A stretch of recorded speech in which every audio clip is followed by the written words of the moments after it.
वयाच्या 60व्यानंतर performance possible आहे का, त्यावर मी आज बोलणार आहे. झोपेचा, हॉर्मोनचा आणि परफॉर्मन्सचा काय संबंध आहे आणि वयाचा अर्थातच हे आपण आज पाहणार आहोत. जर तुमचं वय 40च्या वर गेलेलं आहे तर एक सत्य आहे का, प्रत्येक 2 पुरुषांमध्ये एका पुरुषाला फर्मनेसचा प्रॉब्लेम येतो, कडकपणाचा प्रॉब्लेम येतो, स्टॅमिनाचा प्रॉब्लेम येतो, रिलायबिलिटी राहत नाही की ताठरता येईल किंवा नाही. परंतु हे पूर्णपणे अपयश नाही आहे.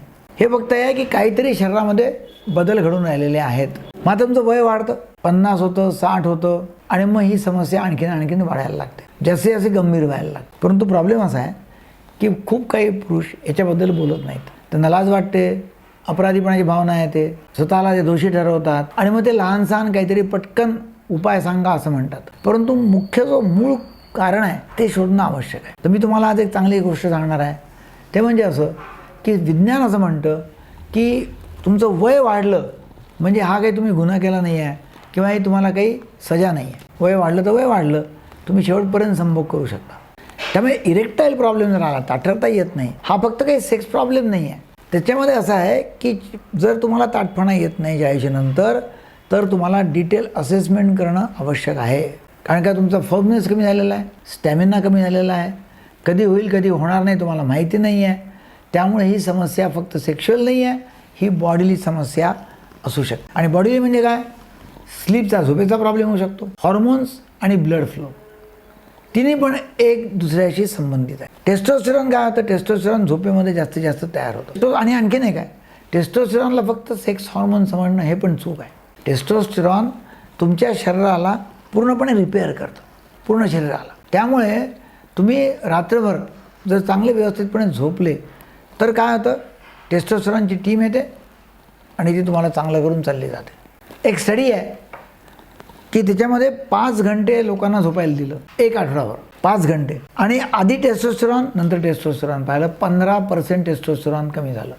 तर तुम्ही आता विचार करा की तुमची झोप जर खराब होत असेल तर टेस्टोस्टेरॉन रिचार्ज कसा होणार, आणि टेस्टोस्टेरॉन झालं नाही तर सेक्सवर प्रॉब्लेम होणार. त्यामुळे झोप चांगली नाही, 2 डॅमेज आहे. एक टेस्टोस्टेरॉन कमी बनतं आणि स्ट्रेस हार्मोन जो आहे कॉर्टिसॉल तो वाढतो. कॉर्टिसॉल वाढला की टेस्टोस्टेरॉनला तो संपूर्ण ब्लॉक करून टाकतो, त्याला कामच नाही करू. म्हणजेच काय की झोप बरोबर नाही आहे, कमी टेस्टोस्टेरॉन होईल, जास्त स्ट्रेस होईल आणि 60 नंतर प्रॉब्लेम सुरू होतील. त्यामुळे स्लीप हे काही ऑप्शनल नाही आहे. झोप जी आहे ही तुम्हाला ताजंतवानं करते. आता आपण पाहूया मेलेटॉनिनबद्दल. मेलेटॉनिन ही जी आहे ना, ही फक्त झोपेची गोळी नाही आहे.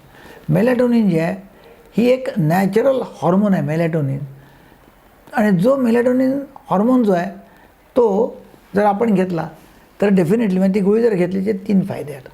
नंबर 1, टेस्टोस्टेरॉनचं प्रोडक्शन होऊ शकतं, त्याचं प्रोटेक्शन पण होऊ शकतं. मेलेटॉनिन जे आहे ते ऑक्सिडेटिव्ह स्ट्रेस जो असतो त्यापासून वाचवू शकतं आणि मेलेटॉनिन टेस्टोस्टेरॉनला कमी होऊ देत नाही.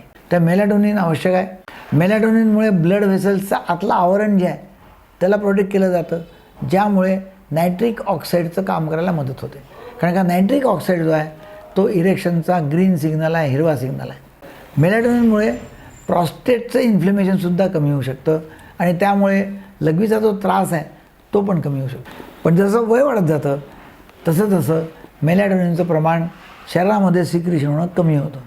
त्यामुळे तुम्ही काय करायला पाहिजे, 1 ते 3 मिलीग्राम मेलेटॉनिन घ्यायला पाहिजे आणि नंतर आराम करायला पाहिजे, झोपायला पाहिजे, लाईट कमी करून टाकायला पाहिजे आणि आराम केला तर चांगलं होऊ शकतं.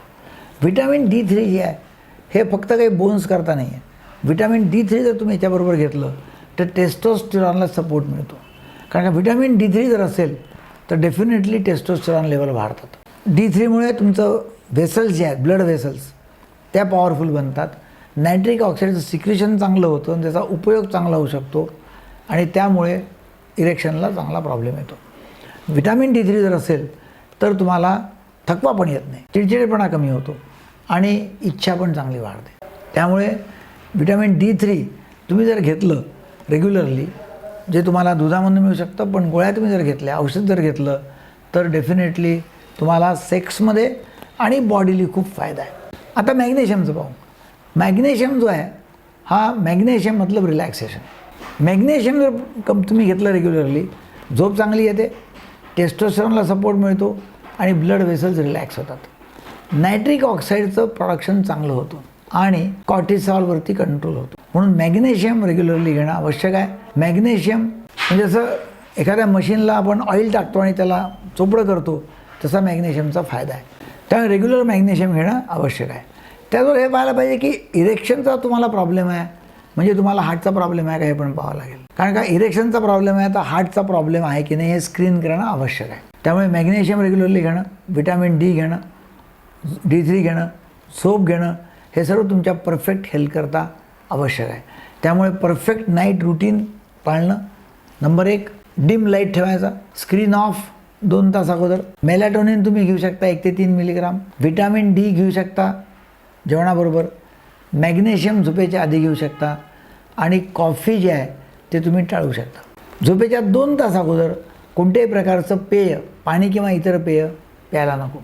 झोपेच्या अगोदर तुम्ही ब्रिस्क वॉकिंग करू शकता, चालू शकता आणि त्यामुळे थकवा पण येईल आणि झोप पण चांगली लागेल. त्याचबरोबर संतुलित आहार, तणाव कमी करणं, दारू कमी, कॉफी कमी. कारण कॉफीने काय होतं, झोप येत नाही बरोबर. तर हे सगळं आवश्यक आहे. तर तुमचं वय वाढत आहे म्हणजे काही तुम्ही कामातून गेले असं काही नाही आहे. फक्त वय वाढल्यामुळे आपल्याला ॲडॅप्टेशन करणं जरुरी आहे. शेम नको, काही लाज वाटायला नको.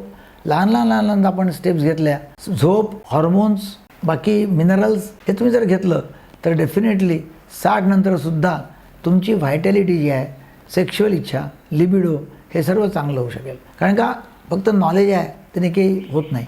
नॉलेजचा वापर करणं, इम्प्लिमेंटेशन करणं हे आवश्यक आहे. त्यामुळे रेग्युलरली 7 ते 8 तास झोप, हॉर्मोन्स रेग्युलरली टेस्ट करणे, ब्लड शुगर टेस्ट करणे आणि आपला बॉडीली फिट आहे की नाही ते पाहणं आवश्यक आहे. जर तुम्हाला व्हिडिओ आवडला तर लोकांना शेअर करा, सबस्क्राईब करा आणि लाईक करा. Thank you very much.